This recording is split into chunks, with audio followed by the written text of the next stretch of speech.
안녕하세요, 홍냉냉입니다. 오늘은 키보드에 거진 100만원 쓴 웹소설 작가로서 키보드를 추천하는 시간을 가져보도록 하겠습니다. 제가 첫 번째로 추천드리고 싶은 키보드는 어떤 제품이 아니라 어떤 형태인데요. 바로 로우 프로파일입니다. 제 영상을 많이 보셨던 분들이라면 그 키보드가 어떤 형태인지 대충 짐작을 하실 수 있습니다. 이 키보드 바디가 되게 낮은 형태를 얘기해요. 로우 프로파일. 우리가 일반적으로 생각하는 키보드는 바로 이런 키보드처럼 바디가 좀 높은 편이에요. 차이가 상당하죠. 가장 높은 부분이 가장 낮은 부분과 거의 흡사한 높이인 정도인데요. 이런 키보드를 보시면 이 스페이스바가 있는 이 라인이 기본적으로 2cm 정도가 되는 편이에요. 그리고 여기 평성키까지 올라가면 이렇게 올라가는 상승하는 구조니까 여기까지 올라가면 3cm 정도 넘는 경우도 되게 다반사여서 이런 키보드를 사용하실 때는 보통 그냥 쓰면 조금 손목이 이렇게 보시다시피 꺾이는 손목이 이렇게 꺾이게 되잖아요. 그래서 팜 레스트를 두고서 사용을 하시는 경우가 많습니다. 저는 이 지점이 좀 불편했어요. 팜 레스트를 쓰는 게 좀 귀찮아서 청소하는 게 좀 귀찮고 저는 책상 위에 물건이 많은 걸 별로 안 좋아해요.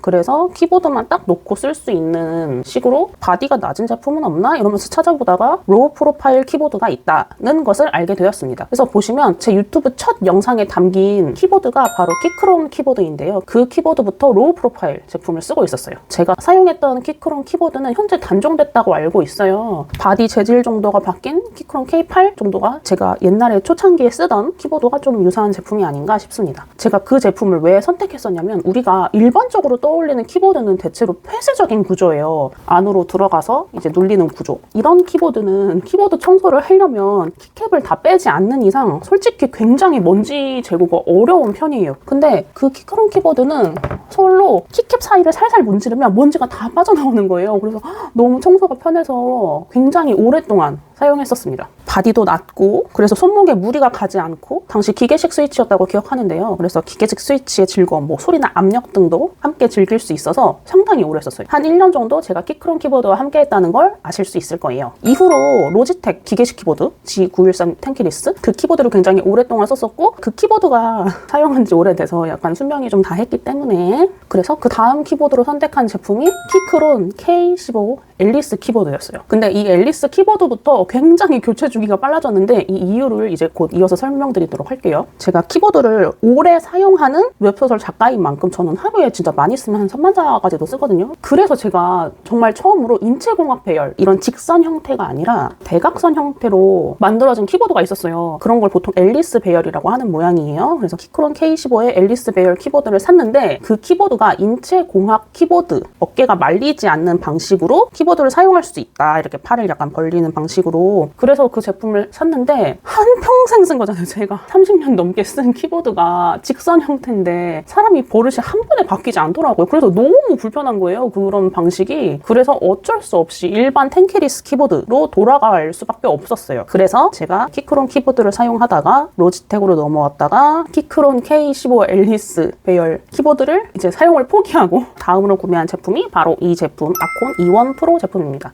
이 키보드는 무접점 키보드예요. 기계식 키보드를 계속 오랫동안 사용을 하다가 왜 무접점으로 돌아가게 됐냐면 일단 기본적으로는 손가락 피로도가 굉장히 덜한 편이에요. 키보드를 누르면 키보드가 돌아와야 되죠. 이때 은근히 손가락에 반발력이 좀 들어가게 돼요. 근데 이게 키보드를 별로 사용하지 않는다면 크게 사실 지장이 없을 정도인데 제가 하루에 3-4시간씩 앉아서 꼼짝도 안 하고 키보드를 두드리다 보면 그게 누적이 되더라고요. 초창기 때에 한번 한성 미니 배열 무접점 키보드를 쓴 적이 있는데 그래서 이번에 아주 오래간만에 무접점 키보드를 다시 구매를 하게 되었습니다. 근데 이제 무접점이 손가락만 올려놔도 키보드가 눌린다는 약간 귀찮은 단점이 있어요. 물론 키보드에서 손을 떼고 있으면 되겠지만 왠지 약간 준비된 상태인 게 좋잖아요. 그래서 키보드에 보통 손을 올리고 있는 편이기도 하고 그리고 살짝 블루투스 페어링이 조금 아쉬웠어요. 제가 로지텍을 되게 오랫동안 썼을 때에는 전원 키면 바로 페어링 이런 게 있었는데 약간 연결이 늦는 감이 좀 있더라고요. 몇 초 차이지만 특히 바디가 너무 높아서 한 하루인가 이틀인가 만에 제 편집자님께 안 쓰시는 팜레스트를 빌려와서 쓰게 됐어요. 그러면 제가 싫어하는 책상 위에 뭔가가 추가되는 상황이 된 거잖아요. 그래서 그것도 너무 귀찮고 그래서 고민 끝에 다음 키보드 사테치 SM1 슬림 기계식 무선 키보드로 넘어가게 됩니다. 사테치 SM1은 기계식 키보드인데 이 50g이라는 키 압을 견디기엔 제 손가락이 이미 너무 약해진 상태였던 느꼈더라고요. 아코는 손목의 피로도가 급증한 거고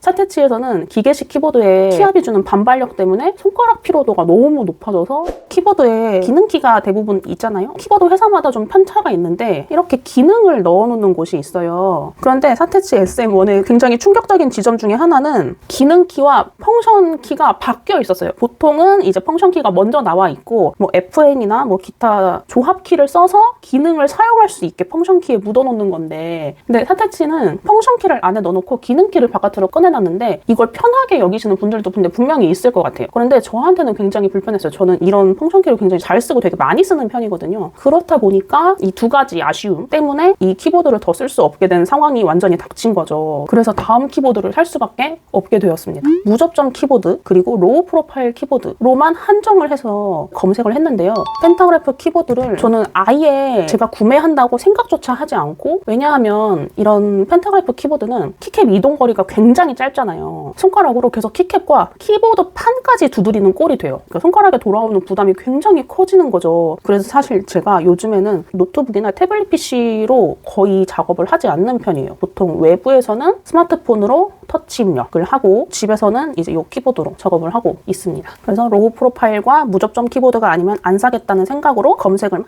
하다가, 저는 브랜드는 사실 별로 상관이 없어서 요즘에는 굉장히 이제 전체적으로 상향 평준화되었다는 생각이어서, 그리고 손가락만 올려놔도 키가 계속 눌린다는 이런 귀찮은 지점이 있다고 하더라도 기계식 키보드는 더는 쓰기가 어렵겠다. 그래서 무접점까지 확정한 상태에서 검색을 시작했어요. 사실 이 정도 조건이면 제품 찾기가 어려울 줄 알았어요. 근데 생각보다 굉장히 빠르게 좋은 제품을 찾게 되었습니다. 에코 로우 프로파일 무접점 30g짜리인데요. 이렇게 키스킨을 함께 줬거든요. 이 키스킨이 먼지를 막는다는 용도 이외에도 굉장히 효용성이 크더라고요. 무접점이 키보드에 손가락만 올려놔도 눌린다. 이게 조금 성가셨다고 앞에서 말씀을 드렸는데요. 이 키스킨이 이 손가락만 올려놔도 키가 눌린다는 걸 좀 막아줘요. 이런 쓸모가 있을 거라고는 상상도 못했고, 이 실리콘 키스킨에 먼지가 잘 붙고 잘 안 떨어져요. 키스킨 자체가 더 귀찮겠지 생각을 했는데, 아, 먼지 끼는 건 그냥 물로 씻으면 되지 라는 생각이 완전히 당연해질 정도로 가벼운 스위치로 인해서 불필요한 키 눌림이 발생하는 상황이 거의 99% 정도 사라지게 됐어요. 약간 생기긴 하는데 근데 진짜 전혀 신경이 안 쓰일 정도로 불편하고 성가신 상황이 해결이 된 거죠. 간단하게. 그리고 보시다시피 바리가 낮아서 팜레스트 없이도 사용할 수 있다는 점도 당연히 제게는 되게 큰 장점 중 하나였습니다. 요 키보드의 장점을 좀 소개해드리자면 스페이스바가 분리되어 있어요. 그래서 사실 이 홈으로 손가락을 잘못 눌러서 스페이스바가 잘 안 눌리면 어떡하지? 약간 뭐 에러가 생기면 어떡하지? 조금 걱정을 했는데 왼손 오른손 각각 되게 가볍게 공백을 삽입할 수 있게 돼서 오히려 편하더라고요. 자, 그리고 여기 상태 디스플레이가 있는데요. 저는 사실 이렇게 디스플레이 넣어놓는 거 진짜 싫어해요. 왜냐면 얘를 여기다 넣는다든지 해서 키보드 사이즈를 아예 줄일 수 있잖아요. 너무 못생겼잖아요. 키보드 자체는 되게 예쁜데 그 디스플레이가 그다지 유효한 기능이라고 별로 생각하지 않았는데, 근데 컴퓨터랑 키보드 이런 블루투스 기기를 페어링을 해 놓으면 배터리 잔량을 확인할 수가 있어요. 근데 그 기능이 원활히 작동하지 않는 경우도 종종 있거든요. 계속 100%라고 뜬다든지 아니면 약간 오차가 생긴다든지. 근데 얘는 이 디스플레이를 통해서 배터리 잔량과 연결 상태 등을 바로 확인할 수 있으니까 이게 좀 생각보다 괜찮더라고요. 그래서 배터리 상태나 키보드가 잘 꺼져 있는지 켜져 있는지 슬립 앤 웨이크 상태를 확인할 수가 있어서 키보드를 사용할 때 편리하더라고요. 그래서 이것도 못생겼지만 마음에 든다. 그리고 앞서 잠깐 보여드렸는데 펑션키와 함께 기능키, 기본적으로는 펑션키가 앞으로 나와 있고 펑션키에 기능키를 조합해서 간단한 기능들을 구현할 수 있게 해놓은 점이 아주 마음에 듭니다. 저는 한글 프로그램에서 F8을 누르면 맞춤법 검사가 F7을 누르면 배제 설정을 컨트롤키와 F10을 조합하면 특수 문자로, 그리고 크롬 등 브라우저에서 F11 버튼을 누르면 전체 화면을, 이런 식으로 저는 제가 쓰는 프로그램에서는 펑션을 잘 쓰고 되게 많이 써요. 그래서 펑션이 기본인 게 좋은데, 근데 볼륨 업다운이나 재생, 일시정지 이런 기능을 키보드에서 컨트롤할 수 있는 점도 굉장히 높게 사는 거죠. 왜냐면 그게 아니면 다 마우스로 조작해야 되는데 마우스 컨트롤이 더 귀찮아요. 키보드에서 할 수 있는 게 진짜 훨씬 더 편리하거든요. 그래서 아주 굉장히 마음에 드는 기능입니다. 또 만족스러운 부분은 혹시 보이시나요?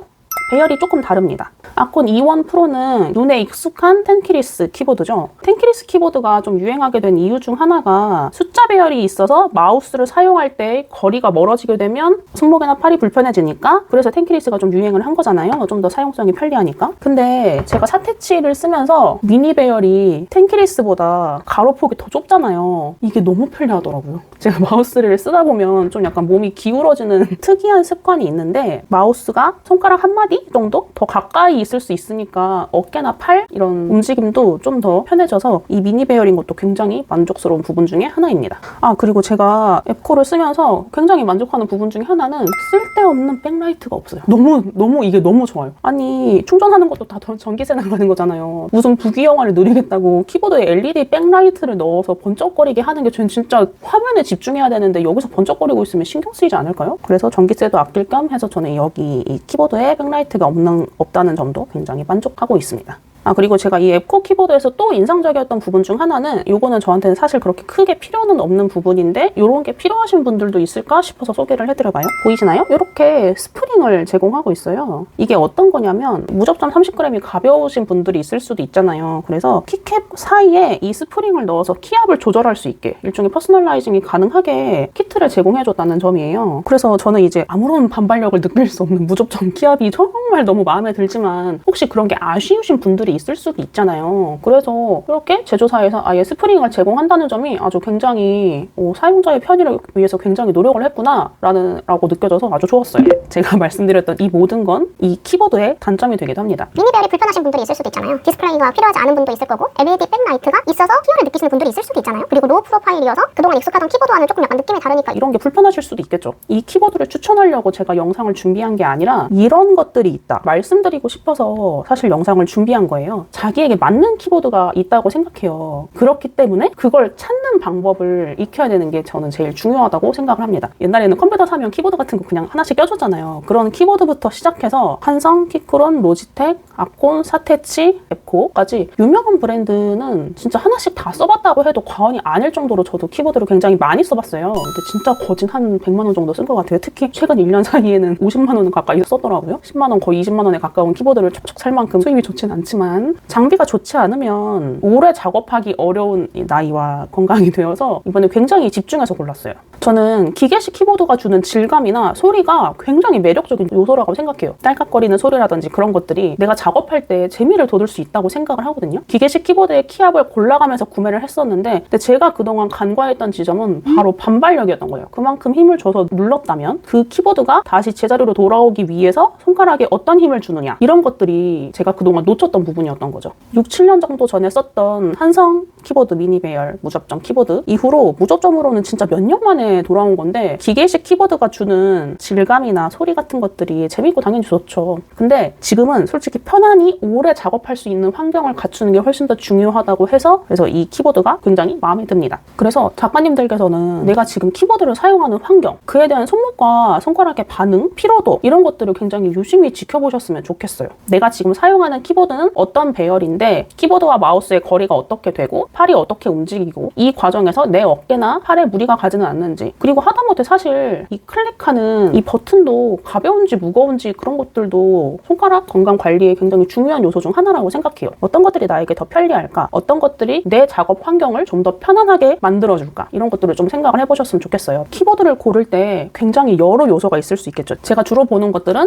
첫 번째 유선이냐 무선이냐, 두 번째 로우 프로파일이냐 일반 바디냐, 기계식이냐 무접점이냐, 펜타그래프냐, 풀 배열이냐, 텐키리스냐, 미니 배열이냐, 앨리스냐, 그리고 백라이트, 키압, 키캡 재질 보통 한 이렇게 7가지 정도를 보면서 키보드를 고르고 있어요. 그래서 저의 이제 키보드 이동 경로를 말씀을 드려보자면 풀 배열에서 텐키리스에서 이제 현재는 미니 배열로 넘어온 상태이고 펜타그래프 등 기본 키보드 대부분 썼었는데 본격적으로 좀 작업을 하기 시작하면서 기계식 키보드로 넘어갔다가 키압과 반발력이 부담스러워서 무접점으로 정착을 하는 상태입니다. 팜레스트를 두고 쓸 수도 있지만 성가시기 때문에 손목이 많이 꺾이지 않는 로우 프로파일 키보드, 슬림 키보드를 사용하고 있죠.